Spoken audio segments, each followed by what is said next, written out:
ഉണക്കച്ചെമ്മീൻ ചമ്മന്തിപ്പൊടിയാണ് ഉണ്ടാക്കുന്നത്. ഉണക്കച്ചെമ്മീൻ കഴുകി വാരി വറുത്തെടുക്കുക. അതിനുശേഷം ഒരു പാൻ വെച്ചിട്ട് അതിലേക്ക് ഒരു തുള്ളി വെളിച്ചെണ്ണ ഒഴിക്കുക. അതിലേക്ക് ഇഞ്ചി, ചെറിയ ഉള്ളി, വറ്റൽമുളക്, കറിവേപ്പില എല്ലാം ചേർത്ത് നന്നായിട്ടൊന്ന് വഴറ്റിയെടുക്കുക.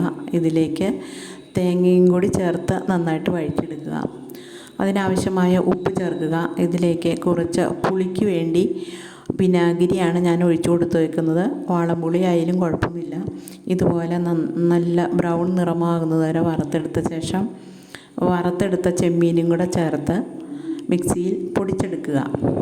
ഇതാണ് ഒരടിപൊളി ഉണക്കച്ചെമ്മീൻ ചമ്മന്തിപ്പൊടിയാണിത്. ചോറിനും സൈഡ് ഡിഷായിട്ട് എല്ലാവർക്കും ഓഫീസിലും സ്കൂളിലേക്കൊക്കെ കൊണ്ടുപോകാനായിട്ട് നല്ല അടിപൊളി ഒരു ചമ്മന്തിപ്പൊടിയാണിത്.